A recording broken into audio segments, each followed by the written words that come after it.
नमस्कार मंडळी, तुम्हा सर्वांचं आणखीन एका नवीन व्हिडिओमध्ये खूप खूप स्वागत आहे. आता तुम्ही म्हणाल, उकळत्या पाण्यामध्ये बटाटे घालून ही कुठली रेसिपी एकदा करून मुलांना खाऊ घातलात ना, तर रोज हट्टाने तुम्हाला ही रेसिपी करून मागतील.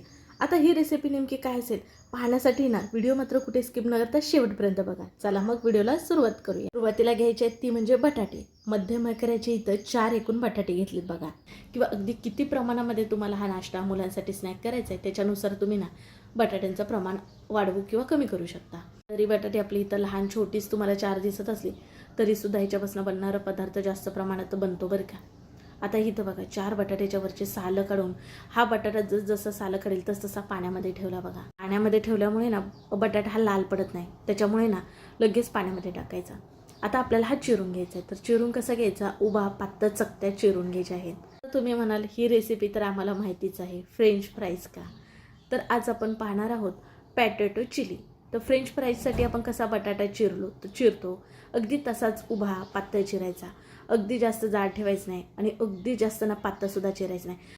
फ्रेंच फ्राईजसाठी जसा चिरतो का नाही अगदी तसा चिरायचा आहे.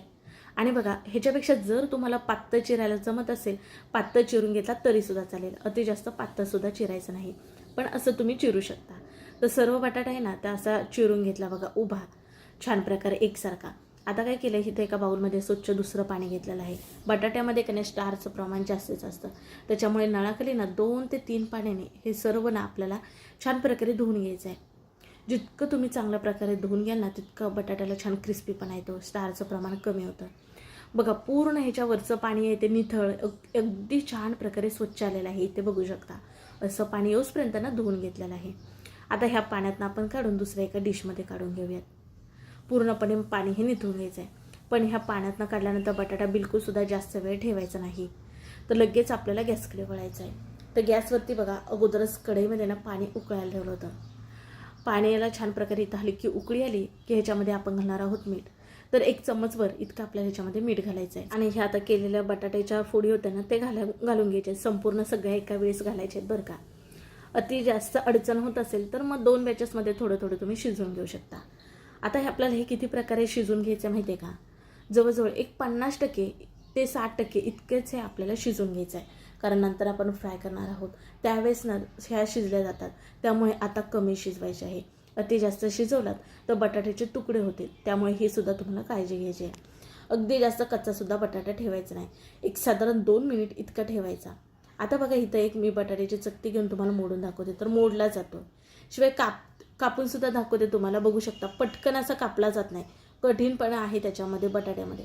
तर असा बटाटा आपल्याला शिजवून घ्यायचा आहे. तर गॅस बंद करून ना सर्व बटाटा ह्या चाळणीवरती काढून घेऊयात आणि आपल्याला थंड करून घ्यायचं आहे, कारण खूप गरम आहे की नाही म्हणून.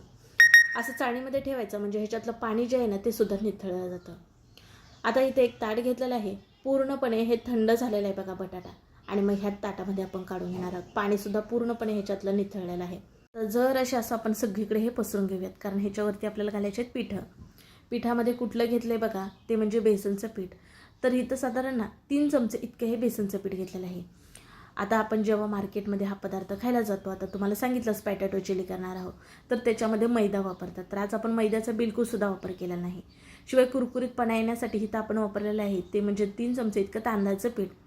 तर हॉटेलमध्ये का नाही त्याच्यामध्ये कॉर्नफ्लॉवर वापरला जातात, पण हा आपण पदार्थ मुलांसाठी करत असल्यामुळे का नाही आपल्या घरामध्ये बेसन तांदळाचं पीठ तर असतंच, तर त्याचा इथं मी वापर केलेला आहे. आणि छान प्रकारे एक कोटिंग यायला हवं ह्या बटाट्याला, असं आपल्याला लावून घ्यायचं आहे. हलका बटाटा हा ओलसर असल्यामुळे सहजपणे त्याला पीठ हे लागलं जातं बघा. बाकी कुठले ह्याच्यामध्ये मसाले मी घातलेले नाहीत, फक्त पीठच आपल्याला लावून घ्यायचं आहे म्हणजे कुरकुरीतपणा येतो त्यासाठी. आता एक इथं आपण स्लरी करूया. त्यासाठी एक भांडं घेतलं आहे, त्याच्यामध्ये ना एक 4 ते 5 चमचे इतकं गव्हाचं पीठ घेतलं आहे आणि सेम 4 ते 5 चमचे इतकं तांदळाचं पीठ घेतलं आहे. तुम्ही इथं मैदा आणि कॉर्नफ्लॉवरचा वापर करू शकता. थोडंसं चवीसाठी मीठ, थोडीशी मिरपूड घातलेलं आहे आणि 1 पाव चमच इतकं लाल तिखट घातलेलं आहे. आता हे सर्व पिठामध्ये मिसळून घेऊयात आणि थोडं थोडं पाणी घालून ना जरा पातळसर अशी आपण स्लरी करूयात. तुम्हाला आणखीन कुठला ह्याच्यामध्ये मसाला वापरायचा असेल तर वापरू शकता बरं का. मिक्सरच्या मदतीने चांगल्या प्रकारे हे फेटून घ्यायचं आहे बघा, म्हणजे का नाही ह्याच्यामध्ये जरासुद्धा गुठळा राहता कामा नये म्हणून. तांदळाच्या पिठाच्या ऐवजी ज्वारीचं जरी पीठ वापरलं ना त्याने सुद्धा छान कुरकुरीतपणा येतो बरं का, कारण मी तसं सुद्धा करून बघितलेलं आहे. आता बघा आणखीन थोडंसं पाणी घातलं, कारण पातळ स्लरी व्हायला हवी का नाही म्हणून अशी पातळ ठेवायची आहे बघा स्लरी ही. आता ह्याच्यामध्ये गुठळ्या नाही, छान प्रकारे एक स्लरी झाले. आता हा जो बटाटा होता आपण पीठ लावून बाजूला ठेवलं होतं तो ह्याच्यामध्ये टाकून ना आपल्याला हे तेलामध्ये सोडायचं आहे. बस आपण अशा प्रकारे हे फ्राय करून घेणार आहोत. तर गॅसवरती तेलसुद्धा अगोदरच गरम करायला ठेवलं होतं. तेल छान प्रकारे गरम आहे बघा. मग काय, जे बटाट्याच्या आपण फोडी केल्या होत्या ना त्या एक एक करून ना ह्या आपल्या तयार केलेल्या स्लरीमध्ये घोळून तेलामध्ये सोडायचं आहे. जे इतकी कढईमध्ये जागा असेल ना तितकं तुम्ही सोडू शकता, पण गॅस बिलकुलसुद्धा बारीक करायचा नाही. तुम्हाला जर तेलाची वाफ लागत असेल मग तुम्ही थोडाफार बारीक करू शकता, पण सुरुवातीपासून शेवटपर्यंत गॅस हा फास्ट ठेवायचा आहे. कारण काय, हे आपल्याला कुरकुरीत हवेत म्हणून. तुम्ही जर बारीक गॅसवरती तळत राहिलात ना तर ते ना नरम होतात. त्याच्यामुळे फास्ट गॅस ठेवूनच आपल्याला तळून घ्यायचे आहेत. अगोदर आपण हे थोडेफार शिजवून घेतले होते 50 ते 60%. तर आता इथं काही शिजण्यासाठी वेळ जास्त लागत नाही. छान कुरकुरीतपणा येऊपर्यंत का नाही आपण हे फ्राय करून घेऊयात. सगळीकडनं चांगले असे अलटी पलटी करून आपण हे फ्राय करून घ्यायचे. मस्त कडकपणा आपल्या झाऱ्याला जाणवायला लागला की हे छान प्रकारे कुरकुरीत झालेत असं समजायचं. आणि ह्याच्यावरचे बुडबुड आहेत ना ते सुद्धा करून येतात.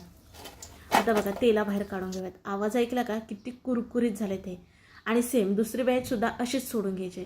जे आपण स्लरीचं प्रमाण घेतलं होतं ना ते अगदी योग्य आहे. इतक्या बटाट्यांसाठी ना बरोबर ही स्लरी आपली झालेली आहे बघा. आणि मस्त फ्राय होतात. इथं रंग देखील बघा किती सुरेख आलेला आहे. कारण आपण ह्याच्यामध्ये बेसन आणि लाल तिखट वापरलं ना त्याच्यामुळे रंग छान आलेला आहे. सर्व हे फ्रेंच फ्राईज ना फ्राय करून झाले. आणि आवाज ऐकला का तुम्ही, वा किती क्रिस्पी झालेले आहे. फ्रेंच फ्राईज म्हणलं की मुलांच्या आवडीचा विषय. आता तुम्ही असेच जरी खालात ना तरीसुद्धा खायला खूप भारी लागतात. संध्याकाळी मुलांच्या चटरपटर भुकेसाठी नक्कीच हे बनवून देऊ शकता. तुम्हाला मोडूनसुद्धा दाखवले तेव्हा अंदाज आलाच असेल किती छान झाले. आता आपण इथं करत आहोत पॅटॅटो चिली. त्याच्यासाठी इथं काही थोड्या भाज्या घेतल्यात.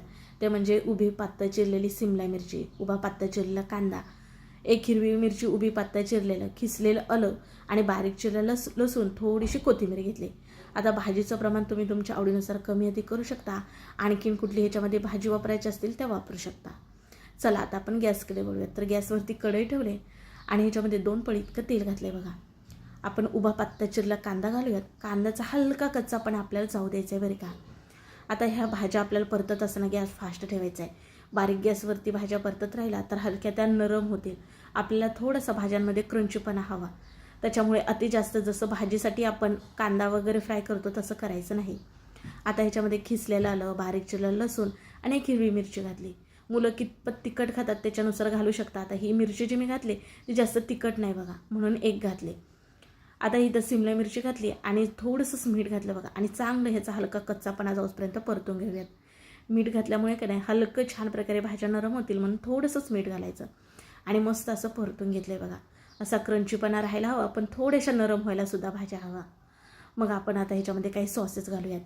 ते म्हणजे सोया सॉस घातलेला आहे 2 चमचे, 2 चमचे रेड चिली सॉस, 2 चमचे टॅमॅटो केचप इतके सॉस घातलेत बघा. आता हे चांगल्या प्रकारे आपण परतून घेऊयात. आपण हे करत आहोत पॅटॅटो चिली. आता आपण जे तळून घेतलेला बटाटा होता तो आपण ह्याच्यामध्ये घालणार आहोत.